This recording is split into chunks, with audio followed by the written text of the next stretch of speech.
लावली छातीवरी माती, गाव होते बारामती, ना सखा ना सोबती। शरद पवार साहेबांच्या राजकीय कारकिर्दीची 60 वर्षे जाणून घेण्यासाठी आज आपण आलो आहोत शरदचंद्र पवार संग्रहालय, बारामती या ठिकाणी।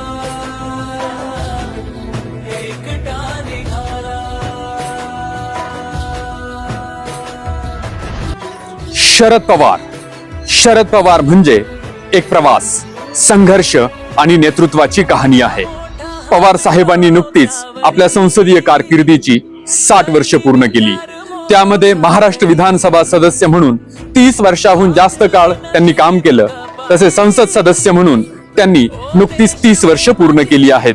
शरद पवारांची ही फक्त राजकीय कारकीर्द नाही, तर भारतीय लोकशाहीतील एका युगाची कहाणी आहे। शरद पवार साहेब 1967 साली वयाच्या 26व्या वर्षी बारामती मतदारसंघातून पहिल्यांदा महाराष्ट्राच्या विधानसभेत गेले। त्यानंतर 1978 साली वयाच्या 38व्या वर्षी भारतातील सर्वात तरुण मुख्यमंत्री म्हणून त्यांनी शपथ घेतली। पुढे 3 वेळा ते महाराष्ट्राचे मुख्यमंत्री झाले। 60 वर्षांपेक्षा जास्त काळ नेतृत्व करणे ही आजच्या काळातील केवळ अशक्य गोष्ट आहे, परंतु पवार साहेबांनी ती गोष्ट सुद्धा शक्य करून दाखवली आहे। लोकांना विश्वास दिला, आपल्या कामांच्या मधून लोकांमध्ये विश्वास निर्माण केला, म्हणून इथे प्रत्येक पावलावर, प्रत्येक संघर्षात लोक माझे सांगाती ही भावना जिवंत राहते।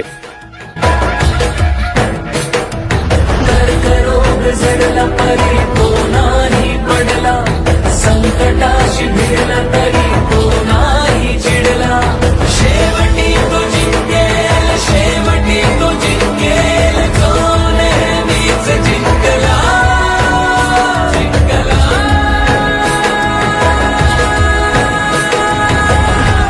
घडी एकटा निघाला,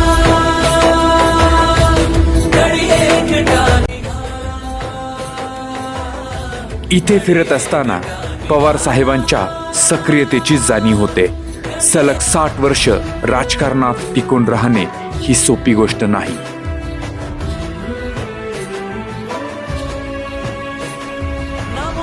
बारामती सारख्या छोट्याशा गावखेड्यातून येऊन महाराष्ट्राचा 3 वेळा मुख्यमंत्री होणे, केंद्रात सलग 10 वर्ष कृषी मंत्री राहणे, संरक्षण मंत्री होणे ही निश्चित महाराष्ट्रासाठी अभिमानाची गोष्ट आहे। महाराष्ट्राचा दिल्लीतील बुलंद आवाज म्हणजे शरद पवार। देशाला आजवर न मिळालेला उत्कृष्ट पंतप्रधान आणि देशाला आतापर्यंत लाभलेला सर्वात अनुभवी नेता म्हणजे शरद पवार।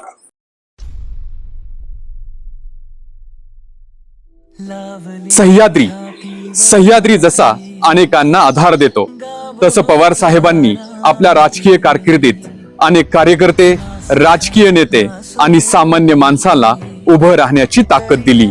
पवार साहेबांच्या सावलीत अनेक पिढ्या घडल्या, म्हणून पवार साहेब राजकारणातील सह्याद्री वाटतात। वयाच्या 85व्या वर्षी आपल्या राजकीय कारकिर्दीची 60 वर्ष पूर्ण करणाऱ्या पवार साहेबांना उत्तम आरोग्य लाभो अशी प्रार्थना करतो। व्हिडिओ सोबत शेवटपर्यंत राहिल्याबद्दल मनापासून धन्यवाद।